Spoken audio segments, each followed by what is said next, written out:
Welcome to the Fantasy Fangirls Podcast, where two sisters dive deep into beloved fantasy lore, characters, themes, theories, and more. Hello! We are so thrilled to begin our ACOTAR journey today. Wow, Nicole, we're kicking off a new book series on the podcast.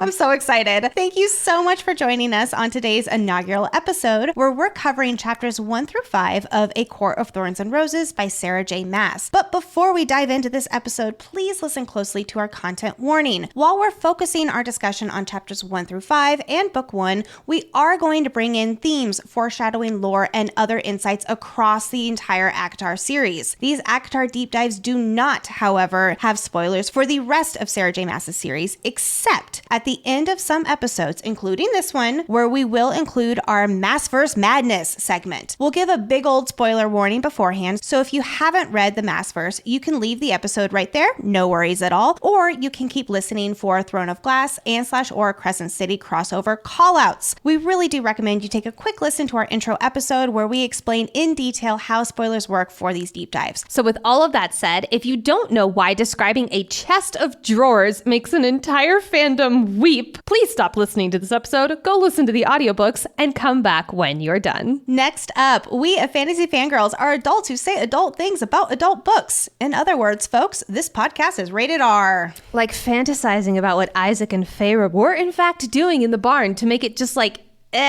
sex. I mean, it was in a barn.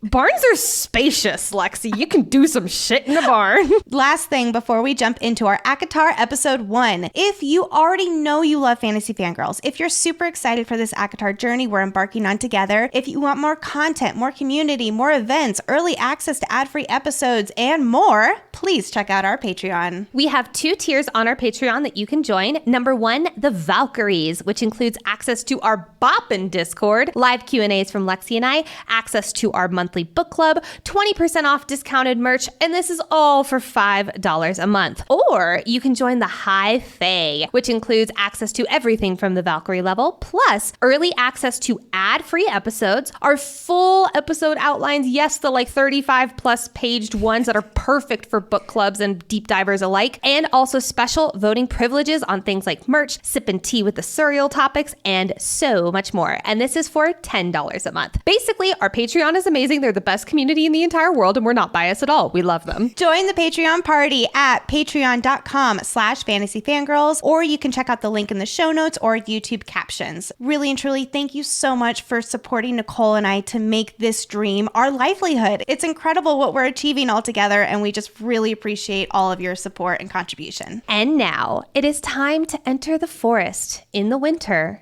to kill a fairy. We're going to kick off this first episode with a quick conversation about our sentiments around book 1, A Court of Thorns and Roses. So Lexi, before we start this deep dive, I have the most important question I'm going to ask you all day. That's actually not true at all. I have a lot of questions for you during this deep dive.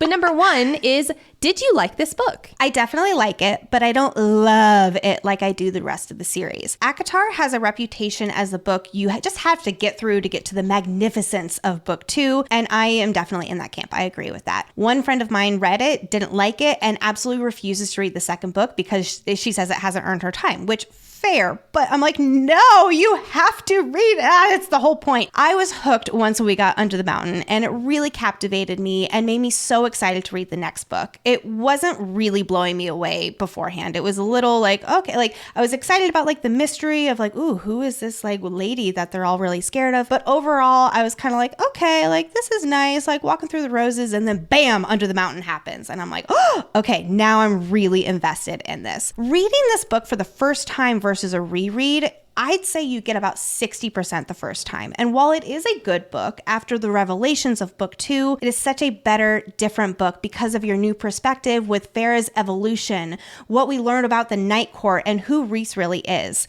And that's what I'm looking forward to most with this deep dive. For those of us who weren't completely crazy about this first book, we're going to gain so much more appreciation for it and really see it in a new light. So ultimately, as a standalone, I give this book a 3 out of 5 stars. But on a reread with the whole series context, I definitely bump it up to 4 stars because I get why it is the way it is. I truly fell in love with the series when the world expands, when we fall into one of our favorite fictional places, and we meet the most lovable characters and really just become part of their family. We obviously don't get any of that in book 1, but I firmly believe that the first book lays the foundation and builds Farah, our female main character, so that when you do get the best of the best, you've been on this journey right alongside Farah, and it's that much more impactful. Personally, I loved this book. I understand why a lot of people are like, it's meh, him-ha.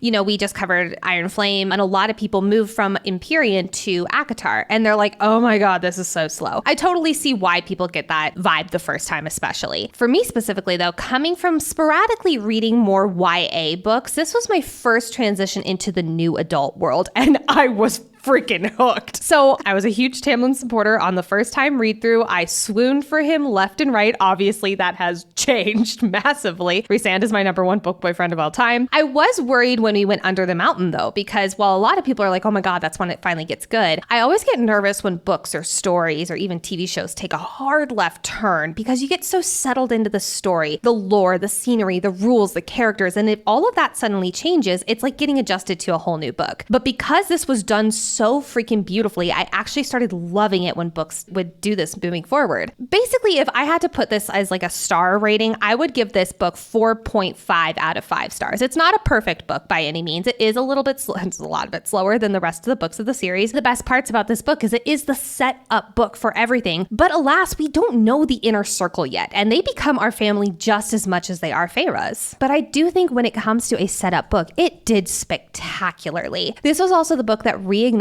the love of reading for me. It quite literally changed my life. It's what kicked off this podcast. And I know that a lot of people feel similarly. It is the book that got them excited to get into reading again. But my favorite part about this book is that you reread it with the context of Akamath, Akawar, A Court of Silver Flames, and it is a different book. And I love it when books are that way. So I really adored this book. I cannot wait to deep dive it, especially, you know, like the really big moments like Calamai, or even when Rhysand comes in and interrupts their lunch after summer solstice. Like there are some moments in this book where, oh my God, it is laden with these beautiful SJM moments. So I am so excited to deep dive this particular book. Yeah, I'm so excited too. So without further ado, Nicole is going to open up this discussion with a summary of what happens in chapters 1 through 5. So gather around, friends. We need an Inner Circle debrief. Chapter 1. Our story opens in winter with our main huntress, Feyre, perched in a tree. But she is no squirrel, humans and germs. No. We learn quickly that Feyre is hunting for survival and keeping her family who has lost their fortune and apparently their ability to do anything productive fed. But we also learned that these are no normal woods. Nope, these woods neighbor the nearby fairylands where deadly creatures roam. I really hope we stay out of there because that sounds like the danger zone. After our girl is about to give up for the day, a doe walks into the clearing and Feyre begins to imagine all the ways she can luxuriate in eating this doe. But a new enemy has entered the chat. A pony-sized wolf is stalking towards the doe, praying that this is just a wolf and not a dreaded fairy. Feyre begins to panic, praying to the non-existent human gods that she is not going to end up as dinner for this definitely a wolf, not a fairy tonight. But Feyre has a special arrow up her sleeve, an arrow made of ash, not only designed to kill any beast, but ash arrows are known to kill fairies. That will be important later. So as a just in case, Feyre, upon seeing this Hulk-sized wolf tear into the deer, shoots the deadly ash arrow at him. The wolf, that is definitely not a fairy, looks at Feyre with a pointed, oh my God, I'm so glad you shot me look, and dies. Woo! Glad that's over. Feyre skins the wolf, definitely not a fairy, and hauls the doe and wolf hide over her shoulders, heading back to her family's cottage with a feast. Chapter 2. Feyre makes it home just in time for dinner, and her family is overjoyed to help their youngest sister with the day's haul. Oh no, they actually suck, and ask Feyre when she can prep this deer for dinner, and also that she smells bad. Everyone meet Elaine and Nesta and the useless Papa Archeron. We get a lot of background about this not so happy family though. Feyre is a painter who sees the world in a painter's palette. Mama Archeron passed away years ago, but not without asking Feyre, an 8-year-old, to look after the family. Yes, we will be ranting about it. The Archeron family lost their fortune. Papa Archeron's leg got deck wrecked for losing other people's money. Feyre is the youngest daughter and has been providing for their family ever since falling into poverty. Oh, and Nesta and Elaine are spoiled bitches. And let's just say the Archerons are not singing We Are Family anytime soon. Feyre walks into the bedroom to bathe and admires the dresser that she painted flowers, flames, and the night sky on. I never thought I'd say this, but 20 minutes of today's podcast will be devoted to this dresser. That night, the Archeron family feasts on Feyre's kill and they share pleasant dinner conversation. But then Nesta mentions having caught the eye of one Thomas Mandray, and Feyre's like, fuck no, you're not marrying him. But she drives home the argument with, you be nothing but a burden, to which Nesta says, you're a half-wolf beast and no one will care if you existed. Haha, that's sisterly love. As Feyre stews over their fight, Papa Archeron, being useful for once, looks to his youngest with a heartfelt moment, one-sided conversation about the importance of hope, to which Feyre says, there's no such thing. Yikes. Chapter 3. The next day, it's time to go to market, but who's casting a black cloud over the eventful day but the children of the blessed, a group of fairy-loving fanatics who are blind to the horrors of Prythian. After turning their nose up at these sycophants, Feyre runs into a mercenary and sells her hides from the wolf and the doe. But the mercenary has an extra special warning for our girl. Over the last 49 years, worse and worse things have been prowling through the forest. And yes, that's concerning. But the mercenary overpays Feyre and leaves her to her vultures of sisters. But just as they're about to head back to the cottage, who's that but the Isaac stud muffin and average sex lover extraordinaire making sex eyes at Feyre? Looks like it's time for a detour for our girl. Later that night, the Archerons are enjoying their silent family time when someone bursts into the doorway. Chapter 4. Oh yeah, it's the Kool-Aid Man. No, it's a gigantic beast with golden fur. The intruder bellows, murderers, at the cowering Archeron family. Well, all but one are cowering. Our girl Feyre is holding a hunting knife ready to end some large horned beast's life. But this beast, we quickly learn, is a fairy who has come to avenge his wolf friend's death. Oh, I guess that wolf was actually a fairy then. But the not so Kool-Aid Man has a proposition for Feyre, who confesses to the murder. He will either take her outside and kill her, nice job Tamlin, or he will take her back to his homeland of Prythian where she can live out her days. Papa Archeron is like, Prythian, Feyre, go to Prythian, and Feyre agrees. She proceeds to say goodbye to her family, to which her father mentions, do not come back. Go and make a name for yourself, Feyre. Little do you know, Papa Archeron, little do you know. Feyre leaves her family, climbs onto a white horse, and she begins her travels to Prythian. Chapter 5. Well, these two are just delightful travel companions. After a long time of Feyre contemplating this horned, horse-sized golden retriever's death, she begins asking questions to her captor, like, do you have a name? To which her horny captor gets annoyed and knocks her out. Nice job, Tamlin. Feyre wakes up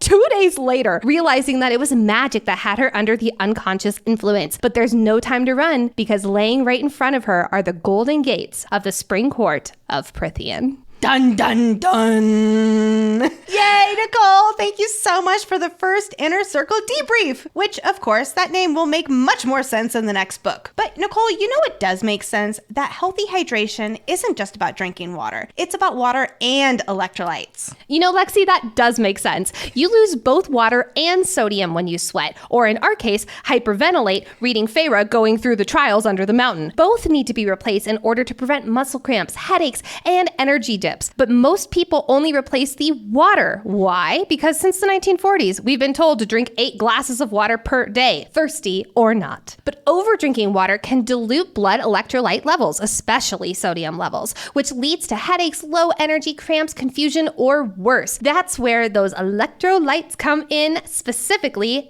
Element. Element has enough sodium, potassium, and magnesium to get you feeling and performing your absolute best. Plus, it has 0 sugar, artificial flavors, or other dodgy ingredients to hold you back. That's my personal favorite part. You're also guaranteed to find an Element flavor you love. Seriously, you all. They have so many great flavors. My personal favorites are orange salt, mango chili, and watermelon salt. Oh my God, mango chili is so good. I love mango. I also love grapefruit salt. That one is really, really, really good as well. Element came up with a fantastic offer to our listeners. Just go to drinklmnt.com/FFG to get a free sample pack with any purchase. That's drinklmnt.com/FFG. Now, let's roll up our sleeves and really start the deep dive part of this episode, shall we? It is time to step into the cauldron and discuss key insights, foreshadowing theories, and so much more. These opening chapters really set the stage for Feyre's character, especially in book 1. These chapters create such a foundation and lay out so much foreshadowing for us. Plus, we immediately learn about this world from the human's perspective and the human-Fae power dynamics, which lay the groundwork for a human going amongst the Fae, even down to the symbolism of the weather from the first few paragraphs. It shows that there's hope for spring. It's right off the bat here. And spring represents a time of healing after the scarcity and survival of winter. This offers a small teaser of what this book is about, which is Feyre healing physically, yes, but more so mentally from being in survival mode for so long. She's been living in scarcity and enduring these daily hardships, all while feeling so alone. But what I love about this, it sets up who Feyre is in this book.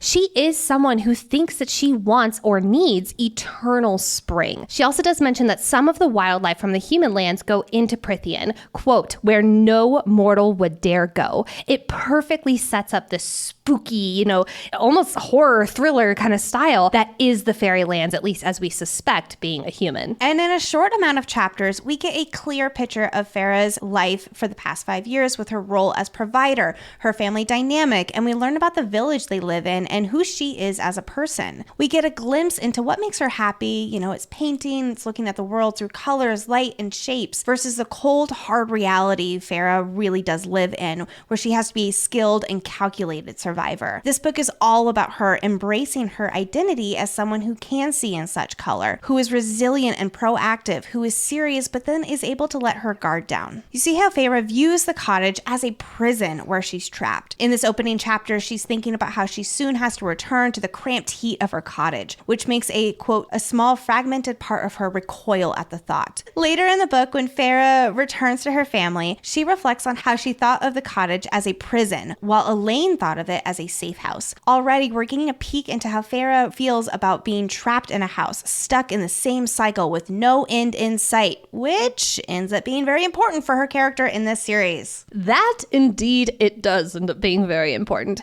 It's also so interesting to realize that the beginning and end of this book really uniquely mirror each other. ACOTAR opens with Feyre unknowingly killing a fairy with hate in her heart, and it propels her story forward for her. She is literally taken from her home in the Spring Court, which kicks off the series events. Then this book ends with her knowingly killing Faes with love in her heart, actually, which catalysts the second book for her mentally and emotionally. She cannot recover from what she does in the confines of the Spring Court, leading her down the road towards Rhys and Valaris. Also, I love this moment as she's skinning Andrys. She mentions how the blood warms her hands. At the end of this book, she will remark over and over again how the fairy's blood warms her hands, but not in this survival way. It is in a horrified at what she has done way, and that's actually going to be a huge part of her nightmares in Mist and Fury. So what happens in this crucial wolf sequence? The wolf goes after the doe that Feyre is hunting, and because the wolf is so gigantic and so quiet,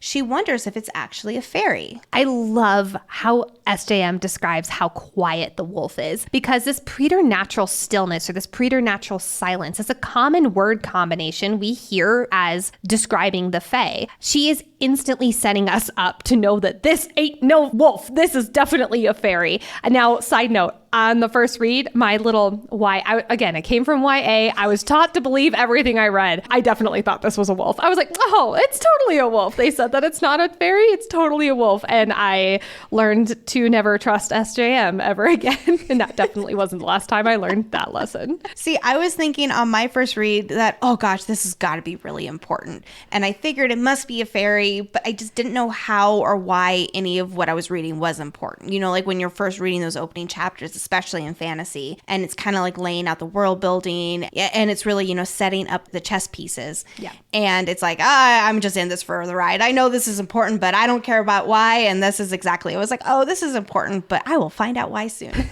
Very soon. So Feyre chooses to use her one precious ash arrow, which is the one thing lethal for fairies. She swears that the ground itself shuddered after it landed in the wolf's side. I love these little nuggets that it's a fairy. The wolf just looks at her with the sort of awareness and surprise that makes Feyre fire the second arrow, just in case, because she's cautious. That look shows intelligence of the immortal, wicked sort. Notably, he doesn't try to dodge the second arrow before it goes right through his eye. He doesn't try to stop this oncoming death, in other words, and he slowly dies. I just want to take a moment to imagine Andros's inner monologue, because it says that he's like stalking up on the doe, and Feyre's like, oh, he hasn't seen me yet. I do not think there is any way that the Fae, who have this insane awareness of what's around them, did not know that there was a girl sitting up in a tree with a bow and arrow about to shoot this deer. So he probably saw her hunting and he was like, oh my God, a girl, a woman, we're saved.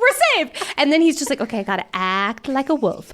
And he's like stalking towards the doe. And then of course she shoots him and he's dying, which is so sad. But in my headcanon, just to make me happier, in my headcanon, he's so happy because he knows that his death is about to save his court. And you mentioned this, but I'm going to quote it word for word. Quote, he looked with a sort of awareness and surprise that made me fire the second arrow. First off, looked, if we're doing some deep meaning italics bullshit, I'm already here. We're only a few minutes into the podcast, but here we are. Nicole's already on it with the italics, everybody. It's important. I just love the looked is in italics. It's this deeper meaning. He's not just looking at her. He is looking at her. Like he sees into her soul or sees into her future because he knows, oh my God, this woman could be our salvation. And then the sort of awareness and surprise. I think that it's the awareness because, oh my God, this is the cure for the curse that Amarantha put on us. And the surprise of like, oh my God, it's 49 years and it's finally fucking happening. Like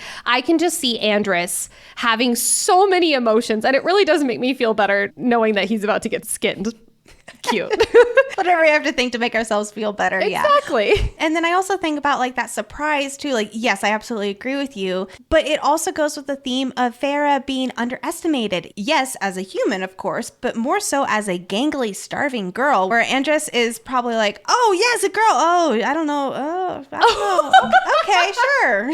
Like he has an arrow sticking out of her side. Would Tamlin find her attractive? Yes or no? I don't know. Oh, I'm going to go on that a little while because I don't think he does find her attractive at first, and he wants one of the sisters, and that's why he is so like, are you sure it's you? Are you sure it's not one of you? Anyway, I'll talk about that in a few moments. Oh my God, I can't wait. I'm so excited. Watch him want Elaine in the first place because she's like supposed to be the most beautiful. I am going to get to that. Oh my God, I can't wait.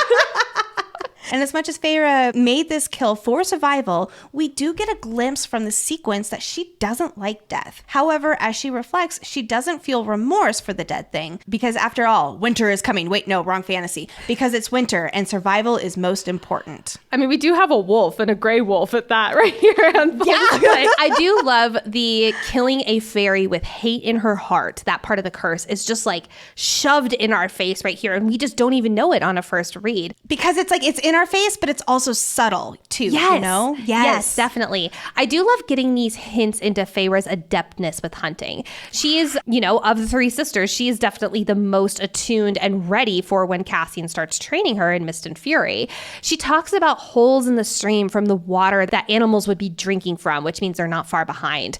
She also mentions how the wolf is downwind and therefore the doe can't smell them. Like, I love this. And while we know that Feyre isn't a warrior per se, she can definitely hold her own, making it that when she goes up against the Midgard worm later in this book, it's a believable fight and how she figures out how to tackle it. Oh, I love it. And it also sets up how she's able to ensnare the Suriel. Yes, absolutely. Feyre returns to her cottage where her family is, and we just need to point out here real quick a description about her cottage. There are faded ward markings etched around the threshold, where a passing charlatan traded their father one of his wood carvings for these engravings against fairy harm. The man claimed to have some high fae blood in his ancestry, and while we know these ward markings didn't do shit with Tamlin's entrance, we have to wonder if this wasn't completely false, at least about his ancestry here. So in ACOTAR, the bone carver mentions that Fae have descendants in the human realm, specifically calling out one ancient Fae warrior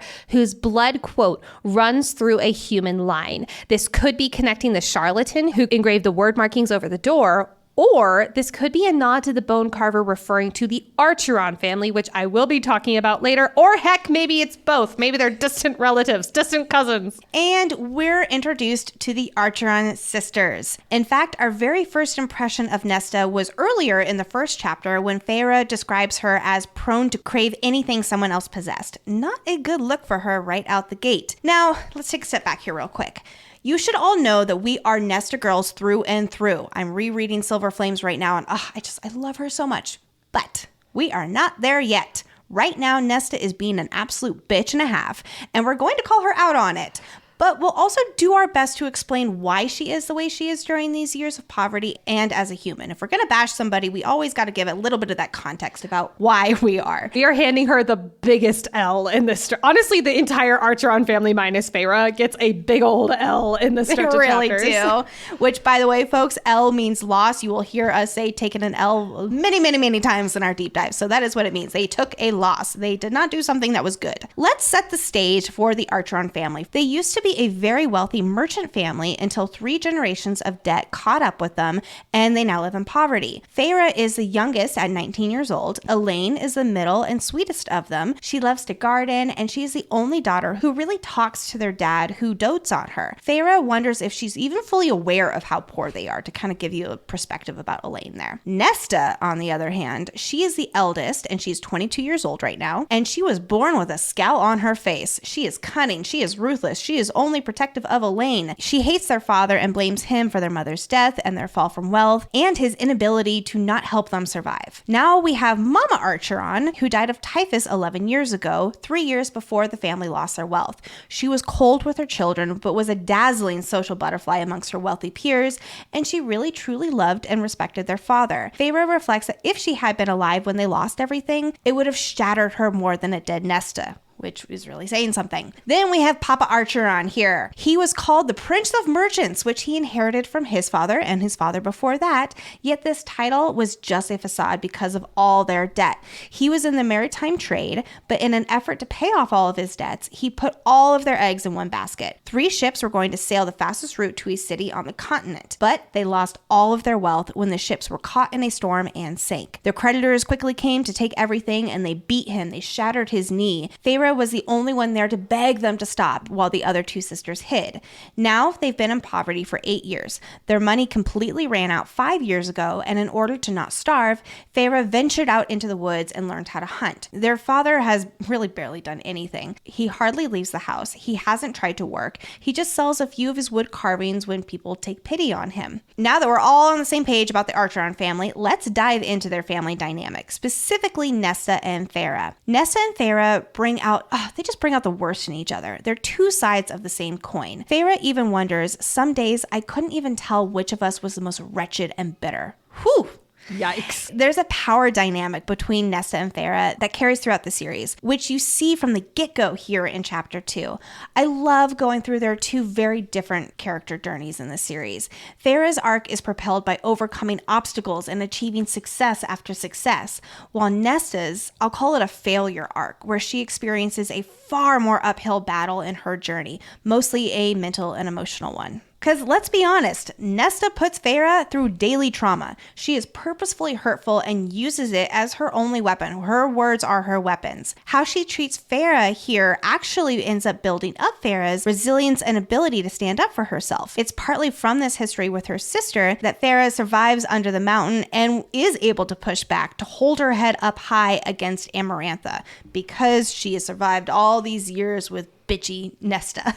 I just do need to take a moment on my soapbox, though, because Feyre, the youngest child, is miles walking home in the snow after being in the dangerous woods so that she could feed her family, which she's been doing for years now.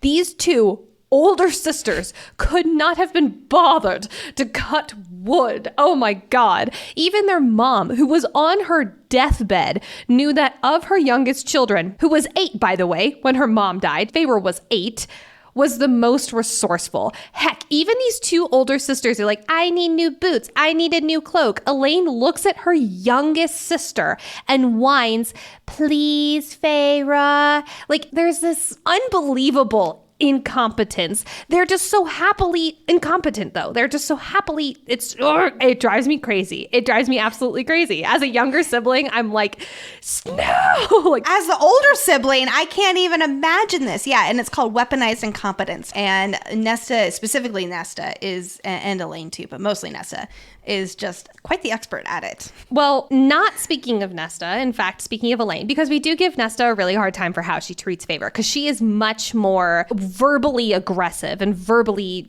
traumatizes her sister on a daily basis. But Elaine, I want to talk about her for a second. Elaine loves to garden flowers. She loves to garden flowers for her starving family. You know what else you can garden, Elaine? Food, wheat, potatoes. I was talking to Brett. I was going on a rant about this when I was doing this part of the outline, and Brett starts going, potatoes, not petunias. And I was like, wow. Now, poor Feyre. I originally, when I was reading this book for the first time, I thought that these two sisters were more of like the setup for the evil stepsister vibe, which makes their fate so freaking surprising at the end of ACOMAF. But like Lexi said above, I do want to reiterate, we do love Nesta. We do love Nesta. I'm excited to learn more about Elaine, especially as we go into the next ACOTAR book. But damn, if this passage right here is not a testament to specifically Nesta's redemption arc, because on these pages, I want to hate them both forever. I'm like Rhysand. I'm like, I will never forgive you. You're ridiculous. If you told me just from these opening chapters that Nesta, again, specifically Nesta, would eventually become one of our all-time favorite female characters in literature, I straight up would not believe you. Later in this book, we learn that Nesta really does care for Feyre. She hired the mercenary and went after Feyre, tried to cross through the wall to save her, which is why ultimately her complex and layered character, it's so incredible. I do want to take a moment, because we talked a lot about Nesta, to bring up how SJM describes Elaine, because she's very upfront that Elaine is not cruel like Nesta, but instead she just doesn't grasp things. She didn't even think about how she could also get her hands dirty prepping the deer, despite the fact that she's a gardener and gets her hands dirty all the time. She also even frightens the future servants because she gets her hands dirty in the garden, but blood is off the table. Elaine is really a big question mark, at least for me in the series, especially as we go into ACOTAR 6 or ACOTAR 5, whichever you call it. I'm really looking forward to learning more about Elaine, about her personality, because it's not really something that has ever been front and center on the page like it has been for Nesta and Feyre. And it's not something that personally I, as a reader, have really felt like I've grasped. Do you know what I mean? I definitely do. I think that it also is just a reflection on her personality. Elaine has a soft and gentle personality, which, yes, can translate to seemingly boring or non-existent.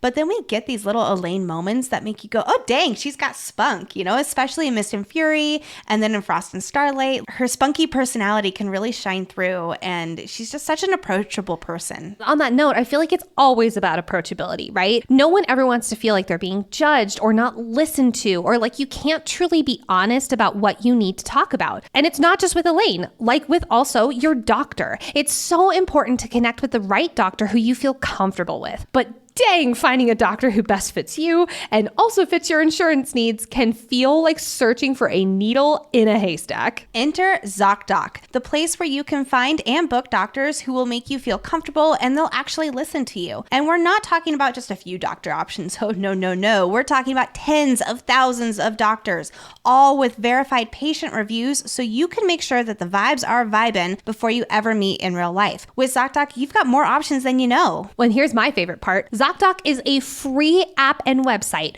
where you can search and compare high-rated in-network doctors near you and instantly book appointments with them online. Once you find the doctor you want, you can book them immediately. No more awkwardly waiting on hold with the receptionist. No. You can also filter specifically for ones who take your insurance, are located near you, and treat basically any condition that you're searching for. The typical wait time to see a doctor book on ZocDoc is between 24 to 72 hours. That's it. You can even score some same-day appointments. We at Fantasy Fangirls use ZocDoc, and you should too. Really though, my husband just got a new job and all of our insurance is changing and we need new doctors and it's a whole thing, but ZocDoc makes it easy. So go to ZocDoc.com/FF and download the ZocDoc app for free. Then find and book a top-rated doctor today. That's ZocDoc.com/FF. ZocDoc.com/FF. And here in the cottage, surrounded by her useless family, we really see how much of a provider Feyre is and how she stepped into the head of household role. Obviously, her father is not filling that crucial role for their family survival,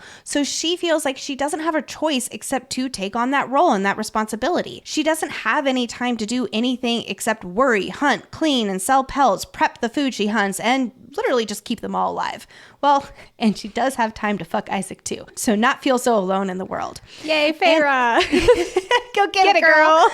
And as much as Feyre argues with her sisters, judges them, and feels frustrated by, again, their uselessness, she loves them and feels an innate need to protect them. Yes, because of that promise she made her mother on her deathbed, but also a great example is she can't help but smile to herself when she comes home and hears her sisters. She automatically, innately, at her core, wants to provide for them, to protect them, to be a member of this broken family despite her resentment. And Feyre shares her sentiments about each family with the reader in her inner monologue. How Nesta could help them thrive if she tried, but she uses that weaponized incompetence instead. And that she's not sure if Elaine even realizes how poor they are. And how their father gave up on life and is a broken man, babbling uselessly about how they'll someday regain their wealth, even their mother, and how her death means one less mouth to feed. Oof. It'll be fascinating to continue dissecting these characters as they appear in this book and the rest of the series, especially Papa Archeron. We will certainly be asking the question, does he ultimately get his redemption arc in ACOTAR based off of how helpless he is here, where we begin harboring that anger towards him for letting Feyre go into these dangerous woods day in and day out? I have about 1 million questions regarding Papa Archeron. Like, these papas are gonna be the death of me, I swear to God. But I'm going to save it for just a moment because we have to discuss the freaking famous dresser. Feyre enters her room, or her and her sister's room, to see a rickety dresser and the enormous ironwood bed that the three sisters sleep in. Now, side note, Lexi, she says enormous bed. Do you think it's a California king or just a king-size bed? What are your thoughts? I'm going to go with this is probably a California king, but it is certainly no Illyrian warrior king-size bed. That's like a next level. If we do in the human world of like our like current world, not like the human realm, like if we ever get Illyrian bed in a upgrade from Cali King, I will die happy. I will be so happy. I feel like on the MTV show Cribs, like they like especially the NBA basketball players, like they have some massive Illyrian warrior beds. You are such a 90s kid because I have no idea. I've never seen an episode of Cribs. No. Oh my God. I was watching Disney Channel when you were watching Cribs. I was enjoying Kim Possible and Hannah Montana. But then Feyre looks at this famous dresser, and this dresser just makes me weep. I'm reading the whole damn passage. Suck it. Quote, I slung off my outer clothes onto the sagging dresser, frowning at the violets and roses I'd painted on the knobs for Elaine's drawer, the crackling flames I'd painted around Nesta's, and the night sky, whirls of yellow stars standing in for white around mine, unquote. Feyre having the night sky is just perfect foreshadowing for her status of High Lady of the Night Court. Well, not only that, but it hints to Rhys and their connection right here in chapter 2 of book 1. He sent that night sky to her while he was trapped and miserable with Amarantha because it was something that he loved and he thought was beautiful. And so Feyre thought it was beautiful as well. She envisioned the night sky for herself because of that thought he sent her. I get goosebumps every single time I think about it. Yes, the night sky represents her, like how her sister's painted designs represent each of them. Last thing on this here for Feyre, she painted flowers around the rest of the house as well, and other little designs, but the only thing she painted for herself, it was the night sky. But we also get some foreshadowing around the other sisters' drawings on the dresser. Nesta, we know from A Court of Silver Flames, has silver flames as one of her powers when she becomes High Fae. She is flames made into a person. She burns and shows no mercy. She's a fighter with her words before her Valkyrie status. I also want to note that SJM originally had Nesta and Lucian as mates, and having the flames here was to represent her future mating with Lucian. But obviously, thank God that decided to change. Nesta would eat Lucian for breakfast. And look, I love Lucian and I want him to have his happily ever after so badly. But yeah, I don't think he could handle Nesta. Oh God, again, I'm reading Silver Flames right now. Lucian could not handle her. No. Imagine the dining room scene, but with Lucian instead of Cassian. Again, I love him, but that wouldn't have happened. But then moving on to Elaine, because Elaine has violets and roses painted on her dresser. Now, of course, Elaine loves to garden. She's sweet, she's beautiful, she's soft. It's the perfect representation of flowers in bloom. But we have to get a little bit into theory land. Many believe that because of this representation of flowers on her dresser, that Elaine will eventually end up a part of or even leading the spring court. Some people think that is as Tamlin's mate.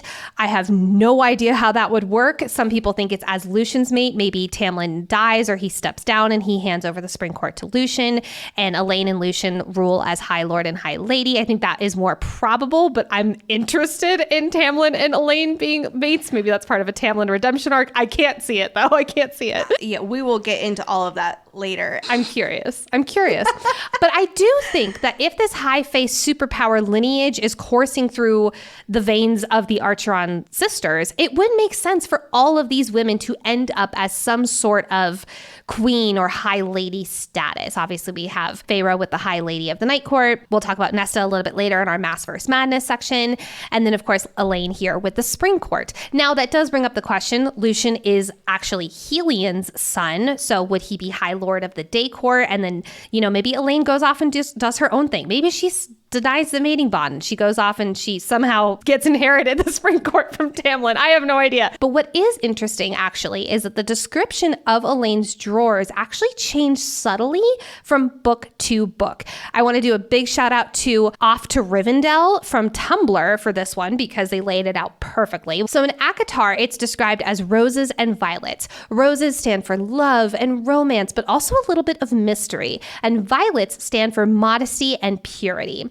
But then we get into Akamath, and her flowers are described as roses still, but also begonias and irises. Begonias are a bad omen, or they can also mean caution. Irises, however, are for hope and wisdom. Shouts to that seer status. Then in A Court of Silver Flames, the drawer is described as having twining vines of flowers. Now, vines represent healing after trauma and strength. Oh my God, I freaking love it. I love all of that. I wonder if it's all kind of rolled into one too, where it's it is all of the flowers, but only certain ones are pulled out kind of depending on what needs to be emphasized, like you were just saying with what those descriptions reflect on. That's what I'm leaning towards, because I don't think that SJM forgot about what the dresser looked like and she's just pulling flowers out of her ass. I do think that she sees it as this whole spring flower field with the twining vines, with the violets, with everything. And like you're saying, it's just pulled out depending on where Elaine is on her hero's journey. I do also want to point out that in A Court of Frost and Starlight, Elaine and Nuala and Caradwyn are making a cake of the 3 dresser drawers for Feyre's birthday. And at the top of the cake is Elaine. The middle of the cake is Nesta. And the bottom is the night sky for Feyre. And Elaine says, quote, "Because you're the foundation, the one who lifts us. You always have been." Man, at least there's some verbal recognition eventually, Elaine. Good job. It is also mentioned that neither of the sisters have ever commented on the dresser until Mist and Fury. When Nesta mentions after she learns about Feyre and Rhys's bond, she says, quote, "That's why you painted the night sky." Finally commenting on it at last. Proud, Nesta. Proud. Now, moving away from the dresser, as they're eating at the dinner table, they're eating their nice venison, their nice dough. Feyre remembers the promise that she made to her mother on her deathbed 11 years prior. Mama Archeron, begged her 8-year-old daughter, I've said this over and over again, I'm going to say it again because to, quote, "stay together and look after them." There are about 1 million theories around Feyre's mom and where she actually descended from. Some think that she is High Fae and fell in love with Papa Archeron, a human man. They met, for instance, when Papa Archeron was doing any merchant trading in Prythian, or at least a safe area from where Amarantha was reigning. Now, the big asterisk here is that wouldn't she have the pointy ears? Wouldn't she have, the long fingers, the elongated canines that we do hear described as the High Fae pretty freaking often? So personally, I'm leaning away from the fact that she herself is High Fae, but there is a possibility that she is half Fae or quarter Fae or 8th Fae or whatever it is. Because remember earlier, we mentioned that line from Akawar from the Bone Carver. And I'm going to quote the entire thing now. Quote, "Clever, that Fae warrior. Her bloodline is long gone now, though a trace still runs through some human line. No one remembers her name. but I do. She would have been my salvation had I not made my choice long before she walked the earth. So maybe Mama Archeron is not directly High Fae, but instead a descendant of an incredibly powerful High Fae line. Hence why each of her 3 daughters stepping into a High Lady position is not out of the question. There's even speculation that she had the gift of sight, and that's why she knew that Feyre would be the one to literally carry the weight of Prythian and this book series and her family on her back. Well, and she also did name Feyre, which Amarantha later does say is from an old Fae language. I personally think that it is definitely, it's not even a quarter or an eighth or even a 1/20th. Like, it is like a very distant ancient lineage, but I absolutely believe that the Archeron family is descended from that. And her mom, I also believe that she would have had to be, I'll say, completely human with just that tiny little distant string of ancient Fae-ness in her, because she died of a normal human death. She died of a disease, and that wouldn't have happened if she was Fae. Now, I do have to point out, playing devil's advocate, because maybe she knew about her Fae lineage. This is why she told Feyre to watch out for the family and da-da. Maybe she knew about her Fae lineage, but she feared the Fae. She feared all of Prythian, and so she said to Feyre to have them stick together no matter what, because she didn't want them getting mixed up in all the fairy stuff. So there is that possibility too, but I think the other options are much more fun with her being like a seer or something like that. Now, basically, all of this to say, I'm going to be on mad hot Mama and Papa Archeron watch like crazy during this deep dive. Stay tuned for my spices. Oh gosh, Nicole and her spice stuff. I don't think that's going to come until episode 2 or maybe even 3, but we'll get there. We'll get there eventually. Now, side note though, I love her talking about, quote, in our world where we'd forgotten the names of our gods, a promise was law, a promise was currency, a promise was your bond. Mwah! Chef's kiss, SJM. A promise is your bond. Yes, indeed, Feyre, and it will actually be marked on your very arm. In fact, your very arms for you and your future mate. This is just perfectly setting us up for the promise/deal she makes with Rhys later this book, but it also sets up with how the Night Court handles promises and deals, you know, it being inked on your skin. Hello, Nesta and Cassian with their 8-pointed star in Silver Flames. And then we have their father's statement about hope. Papa Archeron says, we need hope as much as we need bread and meat. We need hope, or else we cannot endure. So let her keep this hope, Feyre. Let her imagine a better life, a better world. Well, if this doesn't describe one of the big themes of the series in a nutshell, pulling out of this hardened survival mode and learning how to feel safe, loved, and content enough to hope is central to Feyre's hero's journey. Right now, she's saying there's no such thing as a better world or a better life. But of course, she's going to discover happiness and settle into a better world where she's taken care of. And that's what this whole book is about. Then, of course, the second book is all about finding hope while in the depths of depression, which is very different than the survival mode that she starts out in book 1. I love rereading this scene because whenever she's talking to her dad about there's no such thing as hope, I always think of the moment at the summer solstice where she thinks back on this conversation and she mentions how she believes her dad was actually right. And it's this moment where she says it's the happiest I've ever been, at least until she meets Rhysand. Thank God. Oh, well then, yeah, and even later, that once when she's High Lady and all mated, she reflects on how, I'll say almost like adorable it was that during that summer solstice, that was the happiest she had ever felt. And that was before she found her true home, her true love, and the real better world and life that she never even knew to hope for and what real true happiness is. And again, she's reflecting back on that summer solstice time as like, oh, like that's cute. That was once my happiest moment. I mean, that's so relatable. Like there's so many things where I'm like, oh, that's cute. I thought that was love. Or, oh, that's so cute. I thought that was like as good as it was going to get. And then here I am at 30 and I'm sure the best is yet to come. Being your 33-year-old sister, I do believe that your 30s are the best years. I have children, so I don't sleep, but you know. I really like sleeping, so we'll see.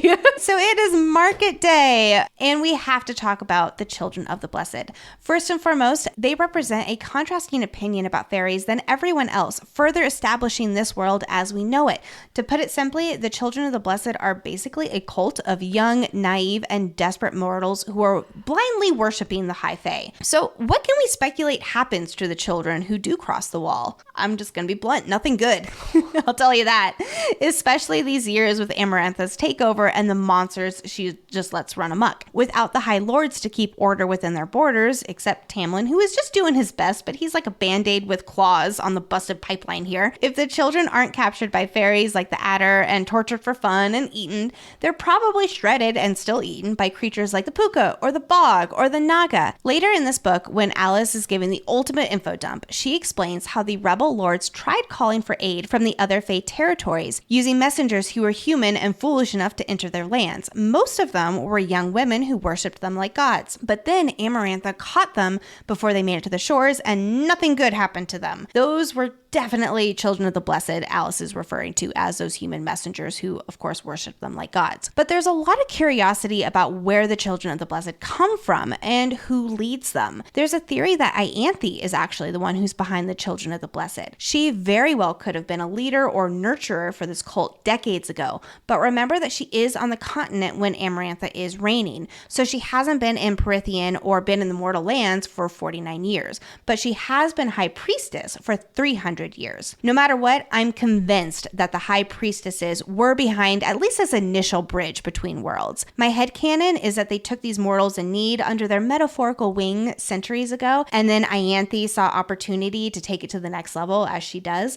Rather than serving as mortals to help, she twisted it to blind worship so that they'd be wrapped around her fingers. But it still begs the question about who is leading the children of the blessed in the mortal lands. Are the children running it themselves with representatives among their ranks, for lack of a better word, who believe this based on what's been passed down over the decades? Or is there a separate priestess within the mortal lands who has been leading them, or at least a Prythian representative who has been leading them all of these years here? The answer is we don't know. The reason why so many readers are convinced that the priestesses are connected to the children of the blessed, and specifically Ianthe, is that the children wear bracelets of silver bells, which is similar to the silver bracelets that the priestesses wear. Soon after Ianthe is introduced to the reader in Akamath, Farah describes her silver bracelets that are so like the children of the blesseds, to which Farah goes on to wonder if the children stole the idea from the high priestesses of Prythian, or if it had been a priestess like Ianthe who spread the Fae love to mortals. So literally, it is canon that maybe the priestesses were the ones who led the charge here. Another example in ACOTAR is when Azriel borrows the camp priestess's silver bracelets for Farah when she shifts into Ianthe to save Elaine from the Hybern camp. One more reason why I definitely think the high priestesses are involved with the children of the blessed. You have to wonder where that name came from, children of the blessed. If you look at who is most associated with the word blessed or blessed, specifically who invokes and talks about blessings the most throughout the series, it is, yep, you guessed it, Ianthe. She became the youngest high priestess 300 years ago, so she could have really laid it on thick with the children of the blessed to make it this fanatical cult that it resembles today. It is so headcanon to me that it is Ianthe now. Absolutely, Ianthe would do this times a million. God, I hate her so... You know what? God fucking damn it, Ianthe. I'm calling it. I am stamped already. Episode 1. She's not even in the book yet. I don't care. Also, if you notice how the children of the blesseds talk when they're in the market square, it is very much like Ianthe when she's in her sunshine element in ACOTAR specifically. It is so like it with the same timbre, the same I'm going to call it the flow of the sentence is very similar. Also, the children are wearing pale blue robes, which we do see Ianthe in quite a bit. Not always, but she does tend to wear blue among other colors. God fucking damn it, Ianthe. I can't stand you. I hate her so much. Now, while Nesta is dressing down the children of the blessed, Feyre mentions how she looks like, quote, a queen without a throne. There are so many mentions of Nesta being regal, and very much a lot of people think that this is foreshadowing Nesta's fate in this world. Again, stay tuned for the Maas First Madness that we're going to talk about later. Now, I knew that there were many, many mentions of Nesta, a queen without a throne, a queen without a throne, but I had no idea it was mentioned as early as chapter 3 in book 1. Oh, so good. You know what always made me feel like a queen growing up?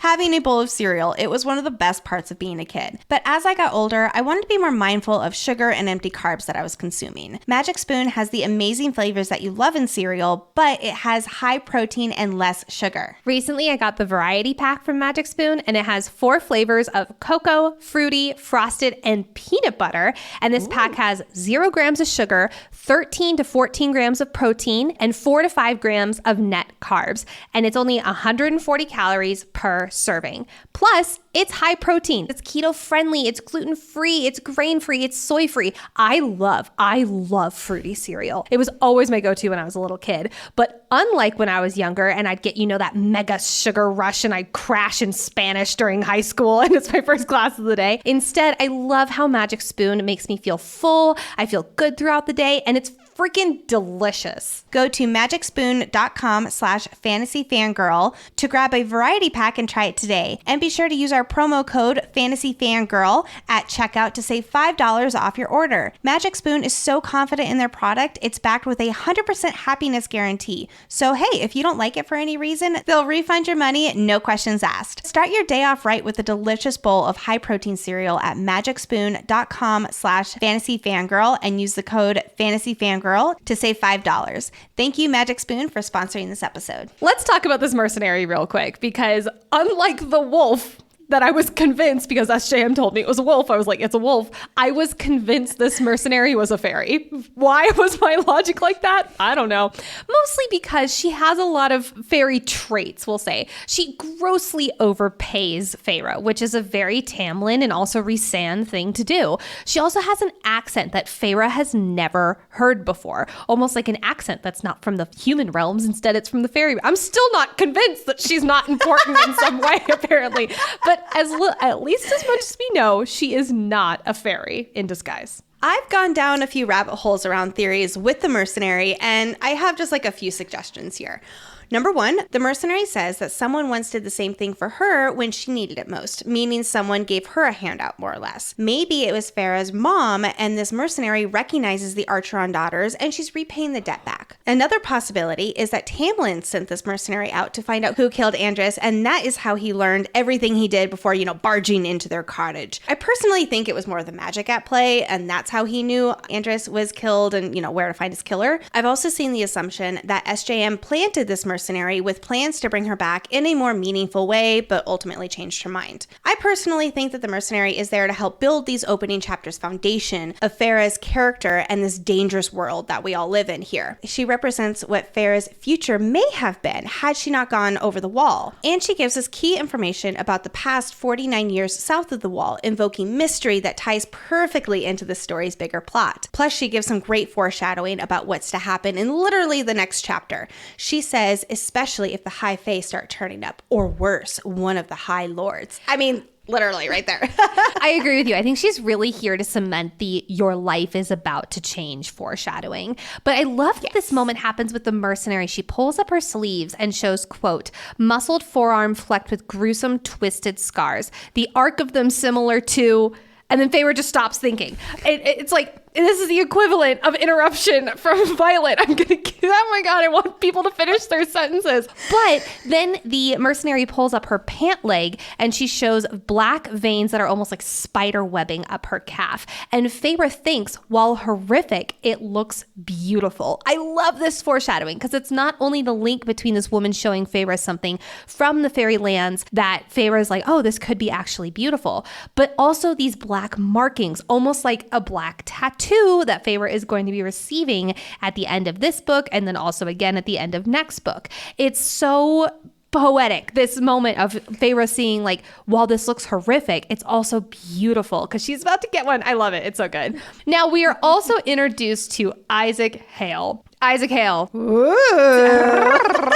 Bless this man because he makes this book adult right off the back. Like I said, I came from YA when I read this book for the first time. So I was like, oh my God, people talking about like sex outright on the page. Little did I know. But I love that she describes him as, quote, a sort of darkness running beneath it all that had drawn us both together. Gah! There's so much foreshadowing for Rhysand being her mate here because that darkness. She's not attached to the springtime goodness of Tamlin. No, it's the darkness running through someone that draws her to someone. I love it. I mean, there's even foreshadowing about Rhys when she's talking about their connection, partly being this mutual understanding of how wretched their lives are and always will be. This is one more reason why Farah and Rhys have such a deep connection. They each have deep trauma and have lived through wretched times. Well, then there's Tamlin, who, yes, of course he's impacted by Amarantha and has a lot of family trauma too, but it's just not the same. And he and Farah certainly don't bond over their shared understanding of a tough life, like she does with Isaac and eventually when she's healed after falling in love with Rhys. But their sex life is described as much less exciting. I do love that Feyre initiated sex with him for the first time, and they've been fuck buddies for 2 years since, basically. It's described as, quote, shedding clothes and shared breaths and tongues and teeth. I know that could be hot. Could be. You had me until teeth, really. All I can think about is like braces like clinking together, you know, like when you're making out and then they get hooked together. That's all. I know that's not the case here because neither of them have braces, but it's all I could think about, and it immediately made me go, ugh, I don't know about that. I also love how she mentions that Isaac, he talks about his burdened life, not her, he, and he is in italics, by the way, just so you know, just in case you needed to know that. I like that Isaac Hale is like a grade B fuckboy. He's not like a grade A Helian level fuckboy, which is just like chef's kiss beautiful. He's a grade B level fuckboy, where it's like you're a fuckboy, but you're not like worthy of a fuckboy title. I'd also like to point out that it's nice Farah's not a virgin and that there's birth control for men in this world. You know, it's the contraceptive brew. I love how in fantasy, boys have the option for birth control. That's all I'm going to say. We could go down that path, but just gonna stop that train right there. Farah also knows that there's no love between them. Quote, at least what she assumed people meant when they talked about love. I'm going to talk about this in a little while, but Farah, she has no concept of love here, and that's really showing in these opening chapters here, which will be notable for later. Oh, yes. All right, Nicole. The big moment is here. Tamlin's grand entrance into our story, but alas, not yet our hearts. No. Sorry, I can't even say that with a straight face. Whew. Okay, book one. We're gonna love Tamlin. Let's go. But not right now. No. I made the comparison to the Kool-Aid Man earlier, but it's true. Like, I can't see him as anything else but the Kool-Aid Man, like, bursting in being like, oh, yeah. Like, I do have a piece of dating advice for Tamlin, for Timmy Tam, and that is, if you're wanting to court a woman, by the way, court a woman so your entire court doesn't go under Amarantha's control and loss of hope for the world is just crushed, no pressure, maybe, just maybe, don't barge into her house and scream murderers off the top of your lungs multiple times without saying anything else. Literally, all of his dialogue for the first, page or two of this chapter, it is all capitalized. And it's like, dude, like, you're supposed to make her fall in love with you. Not off to a great start, my guy. Oh, this is going to be such a fun and complicated deep dive with Tamlin. I can already sense all of the inside jokes coming. They're not there yet because this is just episode 1 and you got to give us some time to get into our groove, come up with some new jokes. But oh my gosh, I can just already feel them brewing. Oh yeah. Timmy Tam's got some L's. He's got some god fucking damn it. Tamlin's coming his way hard. So this gigantic beast is as large as a horse, but has a somewhat feline body, but with a wolfish head. So this beast also has curled elk-like horns that protrude from his head, plus black dagger-like claws and yellow fangs. He's a terrifying motherfucker. That's compared to a lion, a hound, and an elk, oh my, all rolled into one. So Man-Bear-Pig barges into the house, bellowing at this cowering family in their piss-poor cottage. What the fuck is a Man-Bear-Pig? Nicole, you don't watch South Park? Man-Bear-Pig. Half man, half bear, half pig. That's 3 halves. Oh, this is going to be a meme. I'm going to make a meme about this, and I'm going to post it right alongside this episode, so anybody who hears this episode will automatically know the inside joke there. I just like the sound of it. Man-Bear-Pig. Like, that just I makes gotta me show happy. you videos. Okay, Yeah. yes, please. We'll make this an Always Sunny in Philadelphia moment. I do gotta give Feyre a lot of credit here. She, unlike her cowardly family does not stutter. She doesn't hurl herself into a corner and protect, and shove away. She instead hurls a hunting knife at Tamlin's throat. This romance is off to a great start, guys. And she's telling this man bear pig or whatever to get out. But of course, his fairy-like reflexes catch this, hunting knife, so he doesn't die. Oh, darn, this would have been such a short story if it had. But damn, if we don't already get some confirmation that this girl is a Gryffindor. She is willing to stand up for those who, while she might be super bitter at them, she loves her family. She loves her family deeply, and she is happy to stand up to them.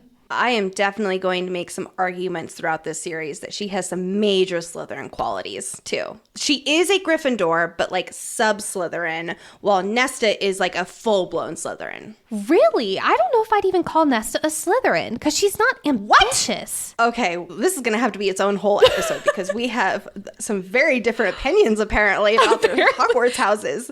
And I don't know how far we can get in this series without talking all of this out. But anyway.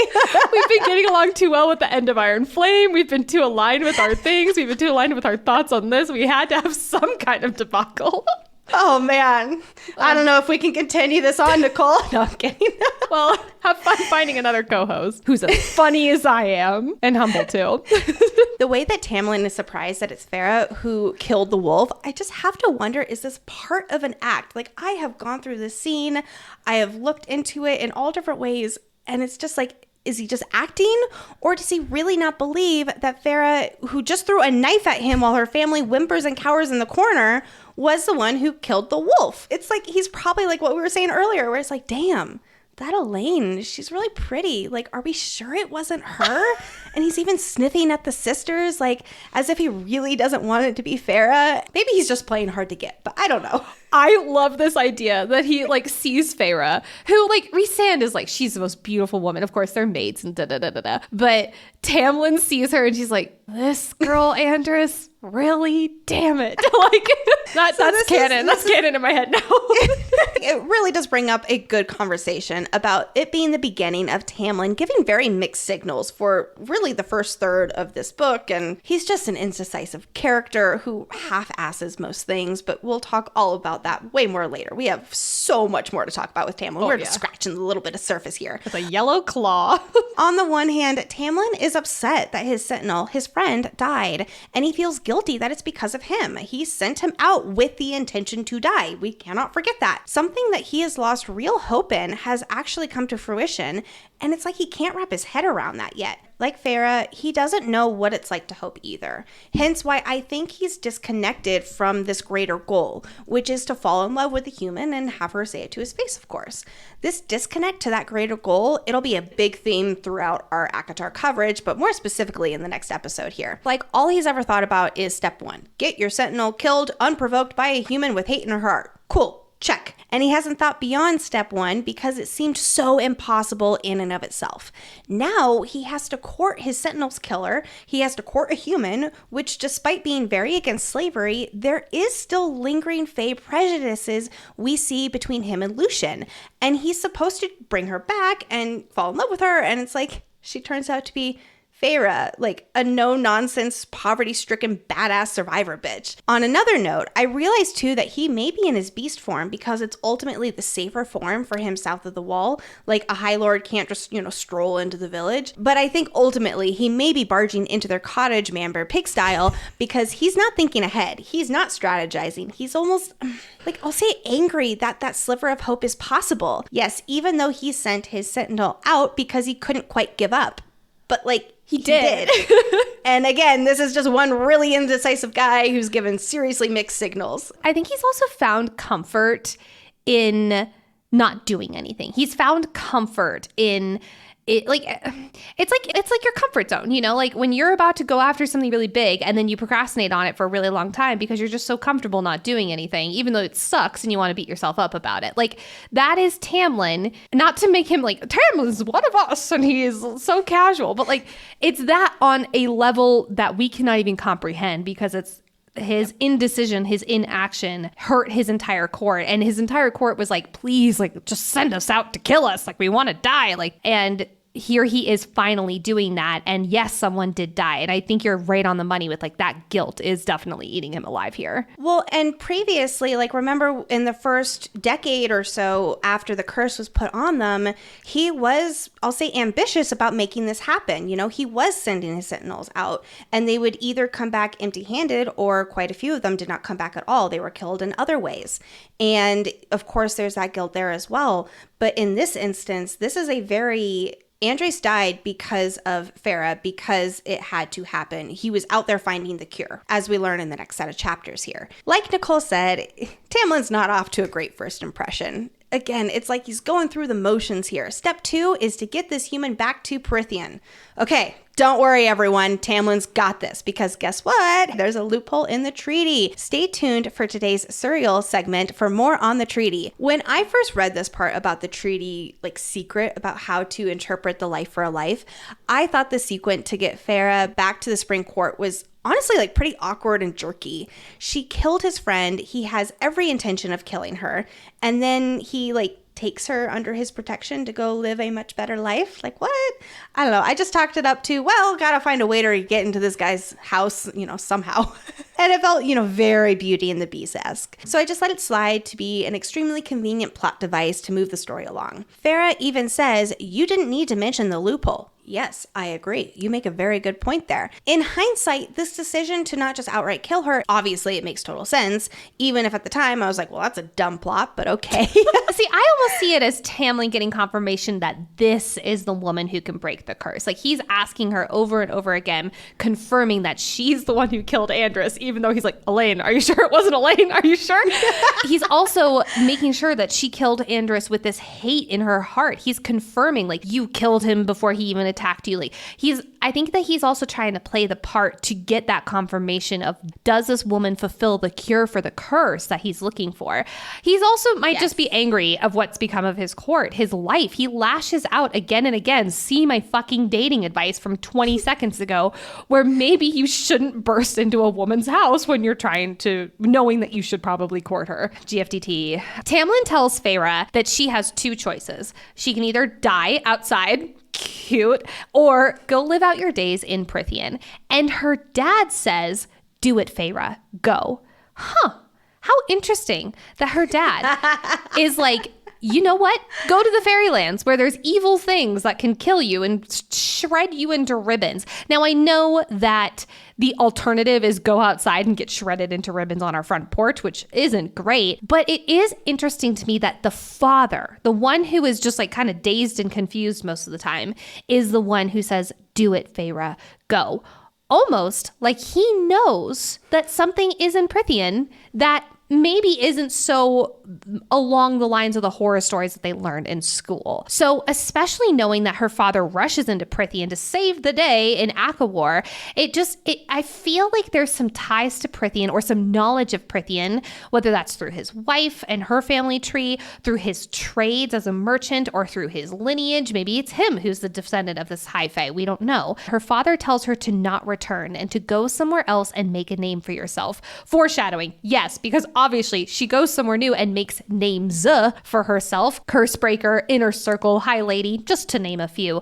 But it also really gives me some sus vibes here. Again, that he knows something is beyond this human realm. He knows that something else is waiting for them. Also, as Farah is on her way to Prythian, she thinks, quote, my father had occasionally offered up a milder tale or two on the nights that he made the attempt to remember that we existed. What does Papa Archeron know about Prythian that we don't? What is he hiding? I'll talk more about this at a later crucial point, but I want to point out what is not said during this Archeron family goodbye. And that is the words, I love you. I love you too. Oh, I love you too. There is not a single expression of love in these goodbyes. All that Farah knows about love is from her own family. So when the moment really does matter for her to express her love to Tamlin, she can't. When I first read that part, again, like way later in the book here, I was screaming at her and texting to you. I was going to say, I have the text to prove it. Yes, you were. For not sharing what's in her heart with him. But on a reread and understanding her family dynamic and how the expression of love fits into it, or rather doesn't fit into it, it makes a lot more sense why she did not admit that she loved him before it was too late. Farah doesn't understand love, and part of this book is her journey to healing herself so she can understand, express, and know love in her heart. So Farah is going to embark on this grand adventure. She's going to Prythian, and guess what? There is a beautiful white mare outside the cottage to take her back. We should have known right then and there that there was something more to it, because not only was the white mare unafraid of Man-Bear Pig and indeed respected him, but this right here shows that he planned all along to take her back with him. I mean, I guess that magic could have like conjured the horse up, but you know what I mean. It's like later when they're flirting and stuff like that, he like makes the table vanish or like makes the ends of the table like go away. And she asks like, where did they go? And he goes, between. What if this horse was just chilling between and just like in this room of requirement, like where, you know, every like the junk that everyone in Hogwarts stores their stuff in. Like what if the horse was just chilling there and it's just like, okay. Now, every time I think of this white mare, I automatically think of Arya Stark getting out of King's Landing on her horse Uber. That's just like this like white goddess of a horse. It's beautiful. And Arya Stark just hops on it and everyone thought it had a deeper meaning. And then the next episode came out and it didn't. But I did want to point out that white horses symbolize freedom, courage, strength, and purity, as well as hope in times of difficulty. I see you, SJM. So much. I see what you did. Now, we do have to talk about the ride to Prythian and the Spring Court. I love petty Feyre. I love that she sometimes is unlikable. It's important for that in a character, I think. She thinks about her family starving and thus realizing how important she was. This is so human. Of course she's worried about them. Of course she wants them to survive. But of course that little smug part of her is like, I hope you know how important I was and how shitty they treated her. I love how Feyre, while this good, kind person who definitely stands up for the little guy, she's also bitter, angry, and smug. And she's allowed to be. And it's also such a relatable moment for many of us too. There's a lot in fantasy, and as magical and fantastical of adventures that these characters are embarking on, there's also always going to be those little tie-ins to that relatability to our meager mortal lives. And this is something that I think a lot of us can, where it's like somebody that we love so dearly or something that we really do hope for, but then there's a tiny little voice in our head where it's like, ha ha ha, you know? And I think all of us can relate in some kind of way to what she's feeling here. Now, Tamlin knocks Feyre out using magic because he's annoyed that she asked him what his name was.